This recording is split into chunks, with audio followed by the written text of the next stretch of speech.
അനുഗ്രഹിക്കപ്പെട്ട നല്ല സമയത്തിനായി ഞാൻ ദൈവത്തെ സ്തുതിക്കുന്നു, സ്തോത്രം ചെയ്യുന്നു. ദൈവവചനം ശ്രവിച്ചുകൊണ്ടിരിക്കുന്ന എല്ലാ ദൈവമക്കൾക്കും വീണ്ടും വരാമെന്നരുളി ചെയ്തവനായ കർത്താവായ യേശു ക്രിസ്തുവിൻ്റെ തന്നെ നാമത്തിൽ ഞാൻ എൻ്റെ സ്നേഹവന്ദനം അറിയിക്കുന്നു. ഇന്നത്തെ അല്പസമയത്തെ ചിന്തയ്ക്കായി 91 സങ്കീർത്തനം 14 വാക്യം നമുക്ക് വായിക്കാം. അവൻ എന്നോട് പറ്റിയിരിക്കുകയാൽ ഞാൻ അവനെ വിടുവിക്കും, അവൻ എൻ്റെ നാമത്തെ അറിയുകയാൽ ഞാൻ അവനെ ഉയർത്തും. അനുഗ്രഹിക്കപ്പെട്ട ഒരു വേദവാക്യമാണ് നാം കേട്ടത്.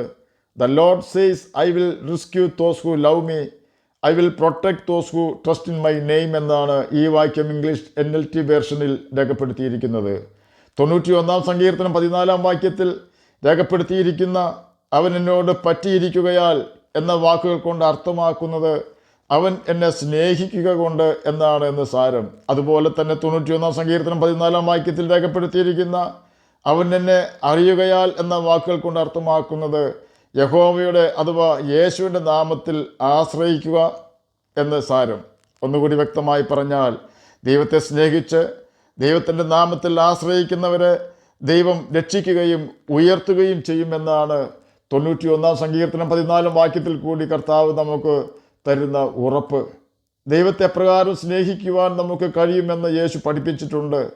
യോഹന്നാൻ എഴുതിയ സുവിശേഷം 14 അധ്യായം 21, 23 വാക്യങ്ങളിൽ നമുക്ക് എങ്ങനെ ദൈവത്തെ സ്നേഹിക്കാം എന്ന് പഠിപ്പിക്കുന്നുണ്ട്. യോഹന്നാൻ എഴുതിയ സുവിശേഷം 14 അധ്യായം 21 വാക്യത്തിൽ ഇപ്രകാരം രേഖപ്പെടുത്തിയിരിക്കുന്നു: എൻ്റെ കൽപ്പനകൾ ലഭിച്ച് പ്രമാണിക്കുന്നവൻ എന്നെ സ്നേഹിക്കുന്നവനാകുന്നു, എന്നെ സ്നേഹിക്കുന്നവനെ എൻ്റെ പിതാവ് സ്നേഹിക്കുന്നു, ഞാനും അവനെ സ്നേഹിച്ച് അവൻ എന്നെ തന്നെ വെളിപ്പെടുത്തും. യോഹന്നാൻ എഴുതിയ സുവിശേഷം 14 അധ്യായം 23 വാക്യത്തിൽ ഇപ്രകാരം രേഖപ്പെടുത്തിയിരിക്കുന്നു: എന്നെ സ്നേഹിക്കുന്നവൻ എൻ്റെ വചനം പ്രമാണിക്കും, എൻ്റെ പിതാവ് അവനെ സ്നേഹിക്കും, ഞങ്ങൾ അവൻ്റെ അടുക്കൽ വന്ന് അവനോടുകൂടെ വാസം ചെയ്യും. യേശുവിലുള്ള നമ്മുടെ വിശ്വാസം വർദ്ധിക്കുവാനുള്ള ഏക മാർഗം യേശു തന്നിട്ടുള്ള കൽപ്പനകൾ അനുസരിക്കുക എന്നത് മാത്രമാണ്. നല്ല രീതിയിൽ ന്യായപ്രമാണം പഠിപ്പിക്കുന്ന വ്യക്തിയായിരുന്നു പൗലോസിനെ ശരിയാമണ്ണം ന്യായപ്രമാണം പഠിപ്പിച്ച ഗമാലിയേൽ. എന്നാൽ അവന് യേശുവിനെ വിശ്വസിക്കുവാനോ യേശുവിൻ്റെ ശിഷ്യന്മാരിൽ കൂടി യേശു ചെയ്തുകൊണ്ടിരിക്കുന്ന അത്ഭുതങ്ങൾ അംഗീകരിക്കുവാനോ സുവിശേഷത്തിൽ വിശ്വസിക്കുവാൻ പോലുമോ കഴിഞ്ഞിരുന്നില്ല. കാരണം ഗമാലിയേലിന് ന്യായപ്രമാണം മനഃപ്പാടമായിരുന്നുവെങ്കിലും, ന്യായപ്രമാണം പൗലോസിനെ പോലുള്ള ജ്ഞാനികളെ പഠിപ്പിക്കുവാൻ തക്ക അറിവുള്ളവനായിരുന്നെങ്കിലും അവൻ ന്യായപ്രമാണം അനുസരിക്കാത്തവനായിരുന്നതിനാൽ യേശു ഗമാലിയേലിൻ്റെ ഹൃദയത്തിൽ വസിക്കുകയോ ഗമാലിയേലിന് യേശു തന്നെ വെളിപ്പെടുത്തി കൊടുക്കുകയോ ചെയ്തിരുന്നില്ല. അതുകൊണ്ട് യേശുവിൻ്റെ ശിഷ്യന്മാർ അത്ഭുതങ്ങൾ പ്രവർത്തിക്കുകയും സുവിശേഷം പ്രസംഗിക്കുകയും ചെയ്തപ്പോൾ അവരെ ന്യായാധിപ സഭയുടെ മുമ്പിൽ വിസ്താരത്തിന് കൊണ്ടുവന്ന് ന്യായം വിധിക്കുന്ന സമയത്ത് ന്യായാധിപ സഭയിലെ അംഗമായിരുന്ന ഗമാലിയേൽ പറയുകയാണ്: ഇവരിൽ കൂടി നടക്കുന്ന അത്ഭുത പ്രവൃത്തികൾ മാനുഷ്യമെങ്കിൽ അത് നശിച്ചു പോയിക്കൊള്ളും, ദൈവികമെങ്കിലോ അത് നശിപ്പിക്കുവാൻ നിങ്ങൾക്ക് കഴിയുകയില്ല. അപ്പോസ്തല പ്രവൃത്തികൾ 5 അധ്യായം 34 മുതൽ 40 വരെയുള്ള വാക്യങ്ങളിൽ ഇതിനെക്കുറിച്ച് രേഖപ്പെടുത്തിയിരിക്കുന്നു. ഗമാലിയേലിന് യേശു ആരെന്നോ, യേശുവിൻ്റെ നാമത്തിൽ നടക്കുന്ന സുവിശേഷം എന്താണെന്നോ, യേശുവിൻ്റെ നാമത്തിൽ നടക്കുന്ന അത്ഭുതങ്ങൾ ദൈവികമോ മാനുഷികമോ എന്ന് പോലുമോ അറിയില്ലായിരുന്നു. കാരണം അവൻ ജ്ഞാനിയും ന്യായപ്രമാണം പഠിച്ചവനും പഠിപ്പിക്കുന്നവനും ന്യായാധിപ സഭയിലെ അംഗവും നല്ല പരീക്ഷനുമൊക്കെ ആയിരുന്നു. എന്നാൽ അവൻ പ്രമാണം അനുസരിക്കുന്നവനല്ലായിരുന്നു. അതുകൊണ്ട് തന്നെ യേശു യാതൊന്നും താൻ ആരാണെന്ന് പോലും ഗമാലിയേലിനെ വെളിപ്പെടുത്തി കൊടുത്തില്ല. ഇതിൽ നിന്നും ഒരു കാര്യം നമുക്ക് മനസ്സിലാക്കുവാൻ സാധിക്കും: യേശുവിനെ തിരിച്ചറിയാതെയും യേശുവിൻ്റെ കൽപ്പനകൾ അനുസരിക്കാതെയും നമുക്ക് വചനം പഠിക്കുവാനും പഠിപ്പിക്കുവാനും വിശുദ്ധന്മാരുടെ പേരിൽ അറിയപ്പെടുവാനും ബൈബിളിനെ കുറിച്ച് അഭിപ്രായം പറയുവാനും കഴിയും എന്നാണ്. പൗലോസിൻ്റെ കാര്യം എടുത്താൽ അപ്രകാരമല്ല. യേശുവിൻ്റെ ശിഷ്യന്മാരെ അവൻ ഉപദ്രവിച്ചവനാണ്. സ്തെഫാനോസിനെ കല്ലെറിഞ്ഞ് കൊന്നപ്പോൾ അവൻ കൂട്ടുനിന്നവനാണ്. ദമസ്കോസിൽ താമസിക്കുന്ന യേശുവിൻ്റെ ശിഷ്യന്മാരെ നശിപ്പിക്കുവാൻ മഹാപുരോഹിതൻ്റെ അധികാരപത്രം വാങ്ങി യാത്ര ചെയ്തവനാണ്. എങ്കിലും ദമസ്കോസ് പടിവാതിൽക്കൽ വെച്ച് അവൻ യേശുവിനാൽ പിടിക്കപ്പെട്ടു.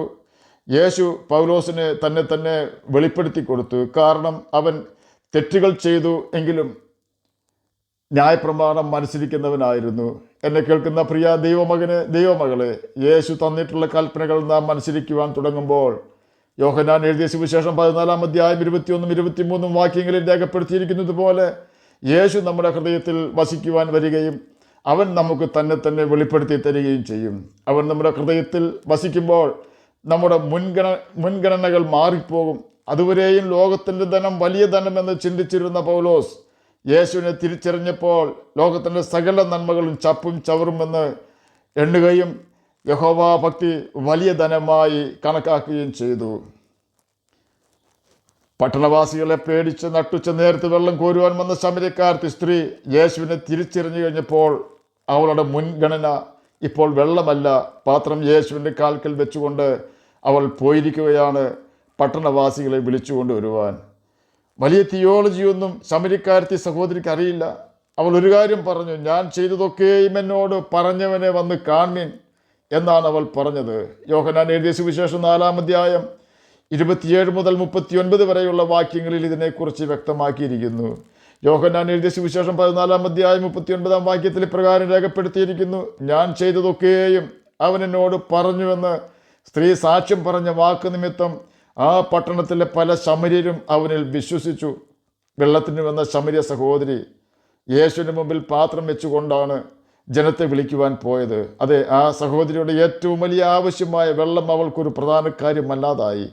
നമ്മുടെ ഏറ്റവും പ്രധാന കാര്യമെന്ന് നമുക്ക് തോന്നുന്ന കാര്യങ്ങൾ മാറ്റിവെച്ചുകൊണ്ട് യേശുവിന് പ്രധാനപ്പെട്ട കാര്യം എന്താണെന്ന് മനസ്സിലാക്കി ആ കാര്യത്തിന് പ്രാധാന്യം കൊടുക്കുമ്പോൾ മാത്രമേ നമുക്ക് യേശുവിൻ്റെ കൽപ്പനകൾ അനുസരിക്കുവാനും അവന് വേണ്ടി തന്നെ താൻ ത്യജിക്കുവാനും കഴിയുകയുള്ളൂ. അപ്രകാരം യേശുവിനെ സ്നേഹിക്കുന്ന വ്യക്തികളെ അവൻ സാത്താൻ്റെ കെണിയിൽ നിന്നും, ഹെരോദാവിൻ്റെ ആഗ്രഹത്തിൽ നിന്നും, രാജാവിൻ്റെ കുണ്ടറയിൽ നിന്നും, നെബൂഖദ്നേസർ രാജാവിൻ്റെ അഗ്നികുണ്ഡത്തിൽ നിന്നും, സിംഹക്കുഴിയിൽ നിന്നും, ഹാമാൻ്റെ കഴുമരത്തിൽ നിന്നും രക്ഷിക്കുകയും രാജാവിൻ്റെ കുതിരപ്പുറത്തും മിസ്രയീം പ്രധാനമന്ത്രി കസേരയിലും രാജ്യത്തെ രണ്ടാമനായും ഉയർത്തുകയും ചെയ്യും. ശദ്രക്കിൻ്റെയും മേശക്കിൻ്റെയും അബേദ്നെഗോവിൻ്റെയും ശത്രുക്കൾ ചിന്തിച്ചു, അവർ ഇനി ഒരിക്കലും അഗ്നിച്ചൂളയിൽ നിന്നും പുറത്തു വരികയില്ല എന്ന്. എന്നാൽ അഗ്നികുണ്ഡത്തിന് അവരെ തൊടുവാൻ പോലും കഴിഞ്ഞില്ല എന്ന് തന്നെയുമല്ല, ന്യായപ്രമാണത്തിലെ യഹോവയായ ദൈവത്തെ നേരിൽ കാണുവാനും അവൻ്റെ രക്ഷയെ ആസ്വദിക്കുവാനും അവർക്ക് കഴിഞ്ഞു. അതെ, ജീവിതത്തിൽ നാം നേരിടുന്ന നമ്മുടെ സങ്കട സാഹചര്യങ്ങളിലാണ് നമ്മുടെ കർത്താവിൻ്റെ കരുണയുടെ തലോടൽ നമുക്ക് ഏറ്റുവാങ്ങുവാൻ സാധിക്കുന്നത്. അതുകൊണ്ട് നമുക്ക് യേശുവിൽ ശരണപ്പെടാം, അവൻ്റെ നാമത്തിൽ ആശ്രയിക്കുകയും അവൻ്റെ കൽപ്പനകൾ അനുസരിച്ചുകൊണ്ട് അവനെ സ്നേഹിക്കുകയും ചെയ്യാം. അവൻ്റെ കൽപ്പനകൾ ഏതെല്ലാം ആകുന്നുവെന്ന് ചുരുക്കമായി ഞാനിവിടെ പ്രസ്താവിക്കുകയാണ്. മീഖാപ്രവചനം 7-ാം അധ്യായം 5-ാം വാക്യത്തിൻ്റെ ആദ്യഭാഗത്ത് കൂട്ടുകാരനെ വിശ്വസിക്കരുതെന്ന് രേഖപ്പെടുത്തിയിരിക്കുന്നു. പുറപ്പാട് പുസ്തകം 20-ാം അധ്യായം 4-ാം വാക്യത്തിൽ ഒരു വിഗ്രഹം ഉണ്ടാക്കരുത്, ഒരു പ്രതിമയുണ്ടാക്കരുത് എന്ന് രേഖപ്പെടുത്തിയിരിക്കുന്നു. കാരണം അക്ഷയനാ ദൈവത്തിൻ്റെ തേജസ്സിന് ക്ഷയമുള്ള മനുഷ്യൻ, പക്ഷി, നാൽക്കാലി, ഇടജാതി എന്നിവയുടെ രൂപമായി മാറ്റാതിരിക്കുവാനാണ് എന്ന് റോമർക്ക് എഴുതിയ ലേഖനം 1-ാം അധ്യായം 23-ാം വാക്യത്തിൽ ദൈവാത്മാവ് നമ്മെ പഠിപ്പിക്കുന്നു. അതുകൊണ്ട് തന്നെയാണ് ആവർത്തന പുസ്തകം 4-ാം അധ്യായം 15 മുതൽ ആണിൻ്റെയെങ്കിലും പെണ്ണിൻ്റെയെങ്കിലും വിഗ്രഹമോ രൂപമോ ഉണ്ടാക്കരുത് എന്ന് കൽപ്പിച്ചിട്ടുള്ളത്. സർപ്പം ഹവ്വായെ ഉപായത്താൽ ചതിച്ചതുപോലെ ദുരുപദേശം പഠിപ്പിക്കുന്നവർ നമ്മെ ചതിക്കുവാൻ ഇടവരാതെ നാം നമ്മെ തന്നെ സൂക്ഷിക്കണം. ദൈവത്തെ നാം കണ്ടിട്ടില്ലാത്തതിനാലാണ് ദൈവത്തിൻ്റെ രൂപം ഉണ്ടാക്കരുതെന്ന് കൽപ്പിച്ചത് എന്ന് പഠിപ്പിക്കുന്നവരുണ്ട്. അത് ശരിയാണ്. എന്നാൽ ഞങ്ങൾ ദൈവത്തെ കണ്ടിട്ടുണ്ടെന്ന് പറയുന്നത് യേശുവിനെയാണെന്ന് നാം ഓർക്കണം.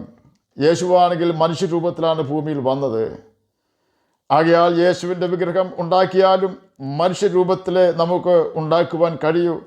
ഇതെല്ലാം ദൈവ കൽപ്പനകളും ഇത് അനുസരിക്കുന്നതിലൂടെ നമുക്ക് ദൈവത്തെ സ്നേഹിക്കുവാൻ സാധിക്കുന്നതുമാകുന്നു. യേശു നമ്മെ സ്നേഹിച്ചത് നമ്മുടെ സകല പാപവും ക്ഷമിച്ചുകൊണ്ടാണ്. ദൈവം നമ്മുടെ പാപങ്ങൾ ക്ഷമിക്കുവാൻ യേശു നമ്മുടെ സകല പാപവും അതിൻ ഫലമായി ഉണ്ടായ ശാപവും തൻ്റെ ചുമലിൽ ചുമക്കുകയും കാൽവരി ക്രൂശിൽ നമുക്ക് വേണ്ടി യാഗമായി തീരുകയും ചെയ്തു. അവൻ്റെ രക്തമാണ് നമ്മുടെ പാപങ്ങൾക്ക് പ്രായശ്ചിത്തമായി തീർന്നത്. യേശുവിൻ്റെ ആത്മാവിനെ തന്നുകൊണ്ടാണ് യേശു നമ്മെ ദൈവമക്കളാക്കി തീർത്തത്. ആകയാൽ സകല മനുഷ്യരുടെ തെറ്റുകൾ ക്ഷമിച്ച് നമുക്ക് സകല മനുഷ്യരോടും കരുണ കാണിക്കാം. കരുണ കാണിക്കാത്തവന് കരുണയില്ലാത്ത ന്യായവിധി ഉണ്ടാകുമെന്ന് ബൈബിൾ നമ്മെ പഠിപ്പിക്കുന്നു. കരുണ ന്യായവിധിയെ ജയിച്ച് പ്രശംസിക്കുമെന്നത് ദൈവിക വാഗ്ദാനമാണ്. അതുപോലെ തന്നെ നമ്മുടെ സ്വർഗീയ പിതാവ് സൽഗുണപൂർണനായിരിക്കുന്നത് പോലെ നമുക്കും സൽഗുണപൂർണരായി തീരുകയും യേശുവിൻ്റെ കൽപ്പനകൾ അനുസരിച്ചുകൊണ്ട് നിത്യജീവൻ അവകാശികളായി തീരുകയും ചെയ്യാം. അതിന് കർത്താവ് നമ്മെ സഹായിക്കട്ടെ എന്ന് പ്രാർത്ഥിച്ചുകൊണ്ട് ഞാൻ എൻ്റെ വാക്കുകളിൽ നിന്ന് വിരമിക്കുന്നു. നമുക്ക് പ്രാർത്ഥിക്കാം. ഞങ്ങളെ സ്നേഹിക്കുന്ന സ്വർഗീയ പിതാവേ, നല്ല വചനത്തിനായി അങ്ങയെ സ്തുതിക്കുന്നു, സ്തോത്രം ചെയ്യുന്നു.